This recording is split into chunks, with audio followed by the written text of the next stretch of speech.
देखिए ये ज़मीन अगर न होती तो हम कहाँ पे सोते। अल्लाह ने हमें जो आंखें अता की है जिससे पूरी दुनिया को मैं देख लेता हूँ। अगर जहाँ दुनिया में पूरी दुनिया का हम गश्त कर लेते हैं, ये कितना बड़ा एहसान है। अल्लाह ने हजरत आदम को भेजा है, किस लिए था? उसको हिदायत के लिए भेजा था। ये कितना बड़ा एहसान है। अल्लाह ने हजरत यूसुफ को भेजा था, ये कितना बड़ा एहसान है। अल्लाह ने हजरत लूत को भेजा था, ये कितना बड़ा एहसान है। उसको हिदायत के लिए भेजा था। अल्लाह ने हजरत अय्यूब को भेजा, उसको हिदायत के लिए भेजा, ये कितना बड़ा एहसान है। अल्लाह ने हजरत इब्राहिम खलीलुल्लाह को भेजा है दुनिया में, उसको हिदायत के लिए भेजा है, कितना बड़ा एहसान है। अल्लाह ने इस्माइल को भेजा है, ये कितना बड़ा एहसान है। हमने नहीं कहा कि मैंने आदम को भेजा है, तुम पर एहसान किया है। हमने ज़करिया को भेजा है, तुम पर एहसान किया है। हमने लूत को भेजा है, तुम पर एहसान किया है। हमने यूसुफ को भेजा है, तुम पर एहसान किया है। हमने इब्राहिम को भेजा है, तुम पर एहसान किया है। अल्लाह ने कहीं पर नहीं कहा को भेजा है, एहसान नहीं किया। हमने ज़करिया को भेजा है, एहसान नहीं किया। हमने लूत को भेजा है, एहसान नहीं किया। हमने मूसा को भेजा है, एहसान नहीं किया। हमने यूसुफ को भेजा है, एहसान नहीं किया। अब रब कदीर इरशाद फरमा रहा है, ए मेरे बंदे सुनो सुनो, हमने इन सारे अंबिया को भेजा है, लेकिन तुम पर एहसान नहीं किया। अब मैं अपना एक हबीब भेज रहा हूँ, अपना एक रसूल भेज रहा हूँ, अपना एक प्यारा भेज रहा हूँ। अगर ये खुश है तो मैं खुश हूँ, अगर ये नाराज है तो मैं नाराज हूँ, अगर ये राजी है तो मैं राजी हूँ। इसी नक्शे को मेरे आला हज़रत खींच करके कहते हैं, बखुदा खुदा का यही है दर, नहीं और कोई नफर मकर जो वहाँ से हो यही आते हो, जो यहाँ नहीं तो वहाँ, जो यहाँ नहीं तो वहाँ नहीं।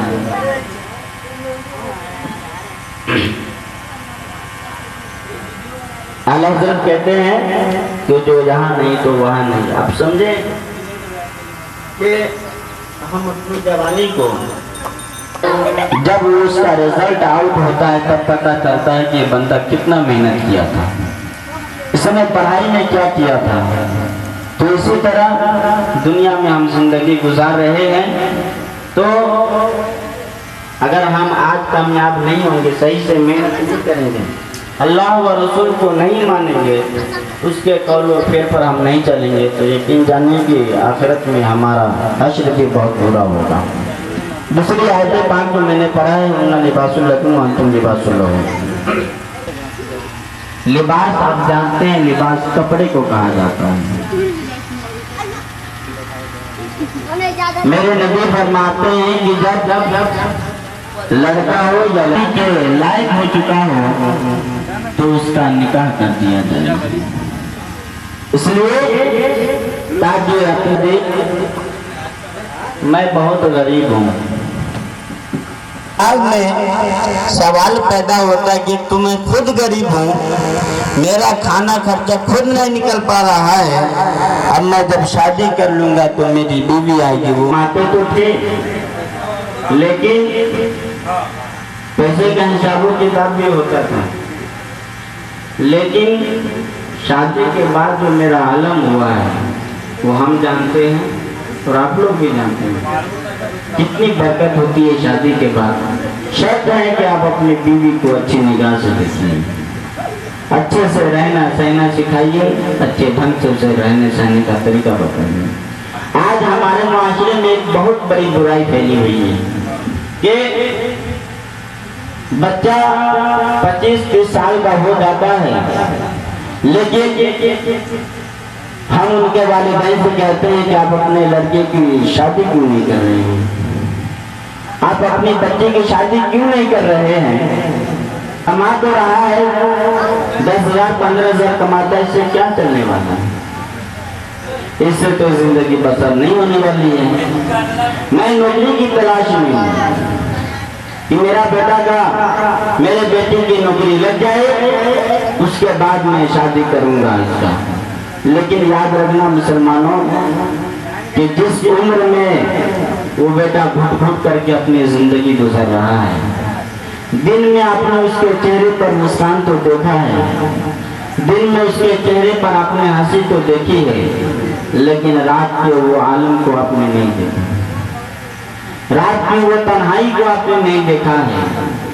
जब बेटा रात को शाम को लड़की भी निकलती है शाम में और उसके बाद आती है 7-8 बजे रात में, लेकिन हम उसे नहीं पूछते कि बेटी तुम कहाँ थी।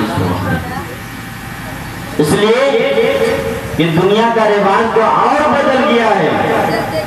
अगर हम बेटे बेटी पर सख्ती करते हैं तो बेटा कहता है मैं फांसी लगा करके मर जाऊंगा, बेटी कहती है मैं भाग जाऊंगी। अब बाप भी परेशान है, माँ भी परेशान है कि क्या करे इसके साथ। तो इसका हल यही निकला है कि आप अपने बेटे बेटी को तालीम सही से नहीं दिया, आपने सिखाया नहीं कि जिंदगी किस तरह गुजारनी चाहिए। बेटे की उम्र कीजिए, इसलिए कि अभी तो माहौल भी यही चल रहा है कि हम दहेज नहीं देंगे तो हमारी बेटी की शादी नहीं हो पाएगी। ये हम जानते हैं और हम इसी चक्कर में जो है ना अपनी बेटी की जब उम्र हुई शादी करने के लिए उस वक्त तक हम बड़की बेटी की शादी का कर चुका है, फिर दूसरी बेटी तैयार हो गई, फिर उसकी शादी में हम कर देंगे, फिर तीसरी बेटी की ख्वाहिशात रहेंगे कि हम 2 मंजिला घर बनाएंगे, दरवाजे को पलस्तर कराएंगे और अच्छा से रुक जाइए 1 मिनट। और जिंदगी मांग कर लाए थे 4 दिन की 2 आरज़ू में, ये तो आरज़ू थे। अब वो 2 दिन इंतजार में करते रहे कि वो दौलत हमें कब होगी कि हम 2 मंजिला घर बनाएंगे और अमीर कहलाएंगे। ये 2 दिन इंतजार में कट गए, पता चला कि ना हम घर बनाए हैं ना अपनी औलाद के लिए हम कुछ कर पाए और दुनिया से पैसा नहीं फायदामंद होगा। मेरे नबी फरमाते हैं कि निकाहो मिन सुन्नती फमन रग़िब अन सुन्नती फलैस मिन्नी, निकाह करना मेरी सुन्नत है और जिस इंसान ने निकाह से एराज किया, इनकार किया, फलैस मिन्नी तो मुझसे नहीं। हुजूर सल्लल्लाहु तआला अलैहि वसल्लम सलातो व सलाम अलैहि या रसूलल्लाह सल्लल्लाहु तआला अलैहि वसल्लम। लड़की वाले जब लड़के वाले के घर जाते हैं तो उसकी पहली नजर होती है कि लड़का का घर कैसा है, लड़के की जायदाद कितनी है, लेकिन हम ये नहीं देखते कि लड़का पढ़ा लिखा है या नहीं, लड़के के अंदर इल्म कितना है। अब आप सोचे लड़का करता क्या है, अल्लाह को याद करता है या नहीं, क्या नमाज का पाबंद है या नहीं, या सिर्फ मुसलमान कहलाने से उसका दिन गुजर जा रहा है, पूरी जिंदगी गुजर रही है। ये हम नहीं सोचते, हम सिर्फ और सिर्फ उसका घर देखते हैं, उसका मकान देखते हैं, उसकी जायदाद देखते हैं, उसके बाद हम अपनी लड़की को उसके हवाले कर देते हैं।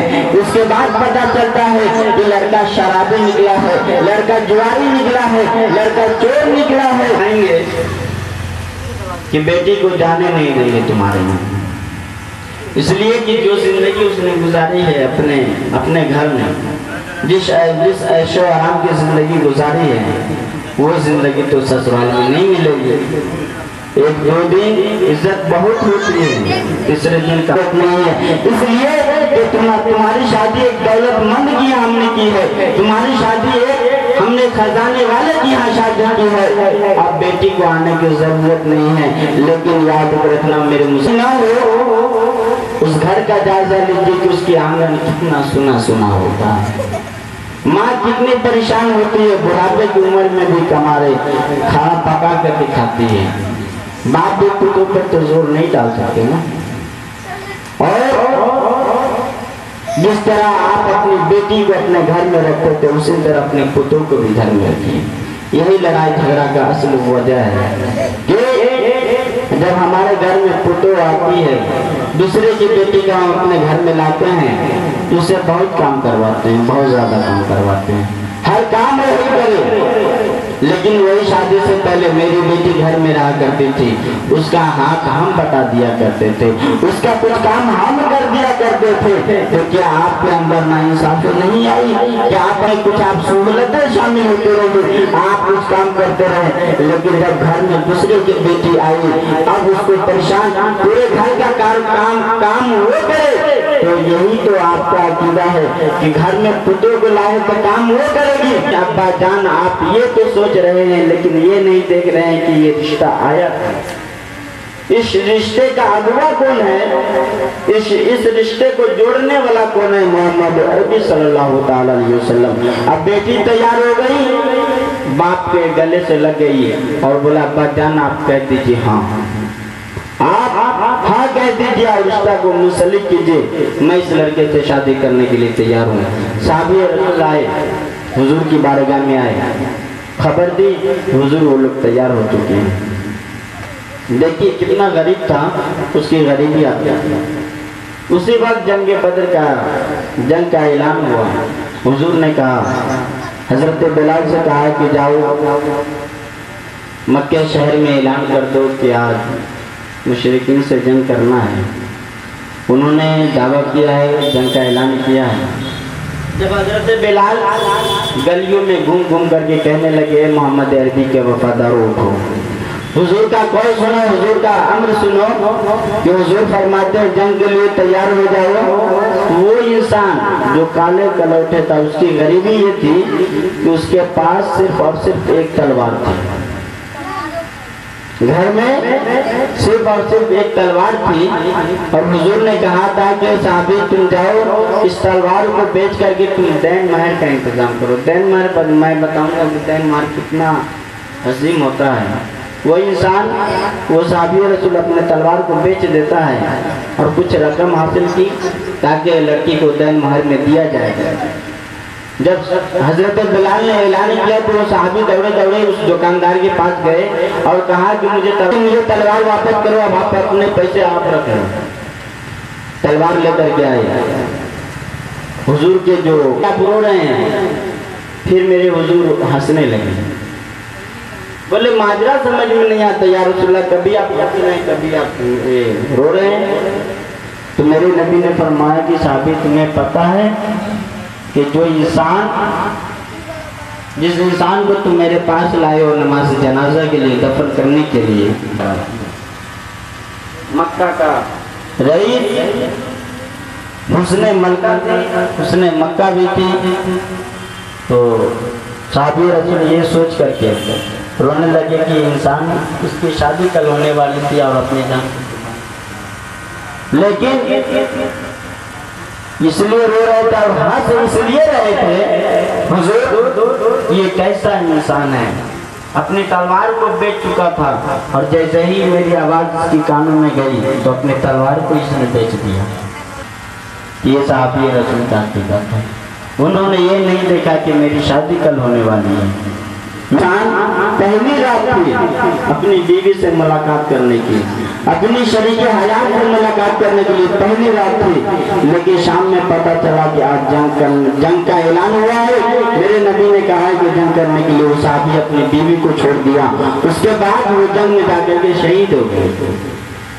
और जब वो आप ये देखें कि जंग में कोई इंसान जाता है या हम किसी से लड़ने जाएंगे तो ये हमारी जिंदगी लौट करके आएगी या नहीं आएगी मुझे पता नहीं है।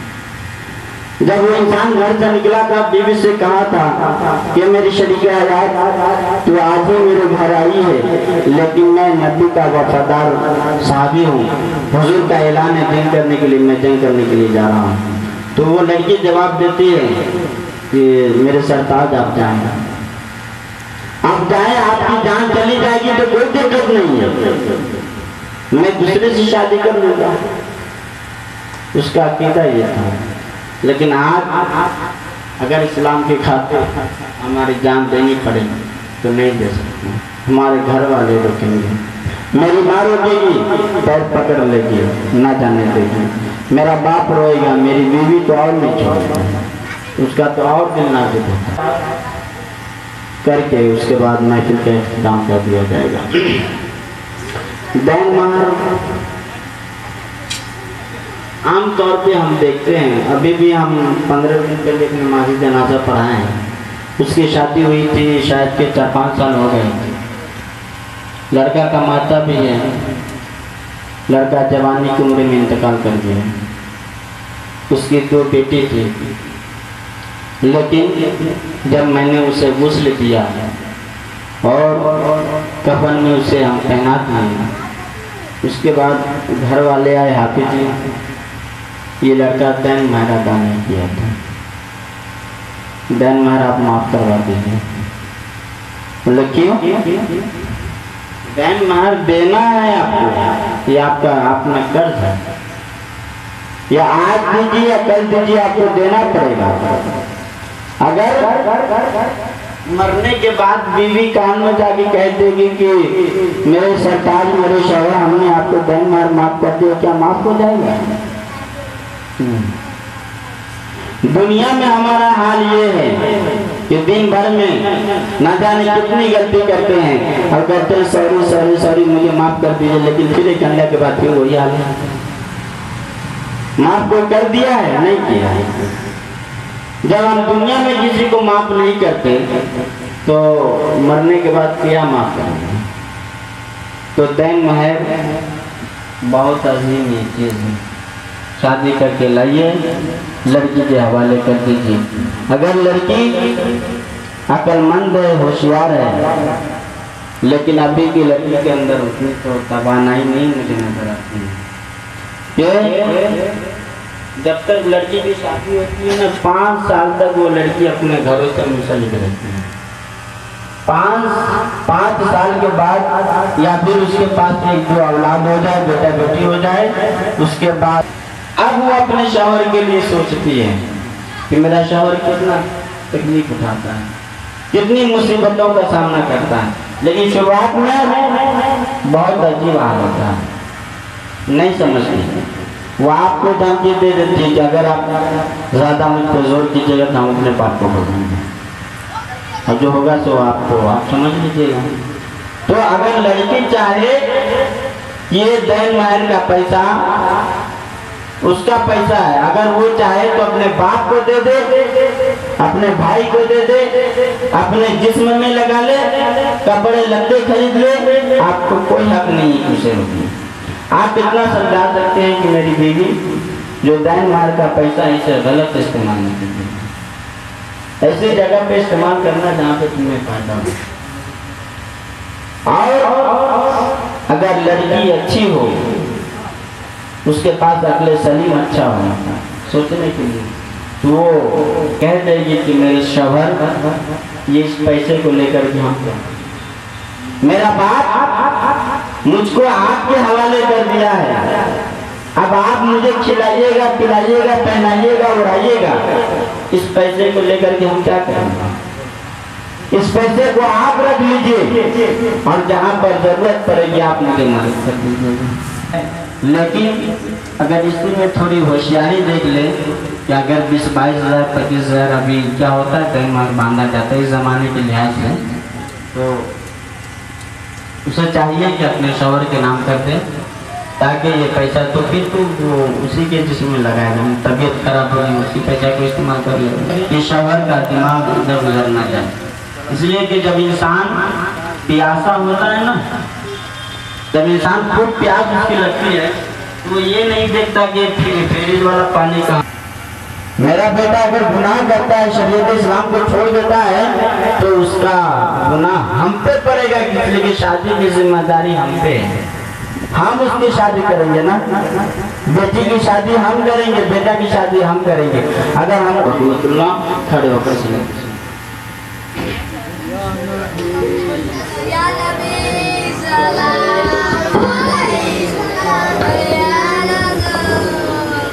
सलाम अलैका या हबीब, सलाम अलैका सल्लल्लाहु अलैका हबीब या रसूल अल्लाह। कोई चाहता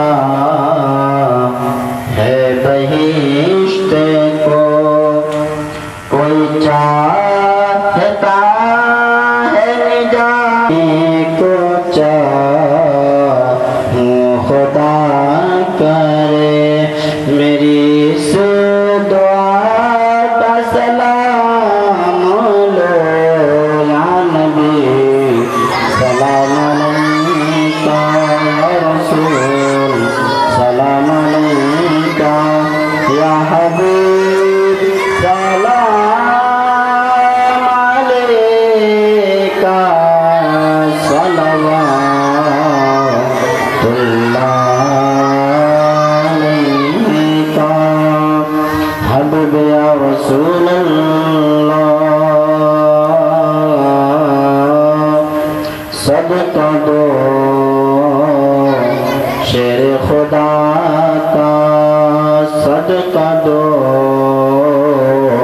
करबला का सदका दो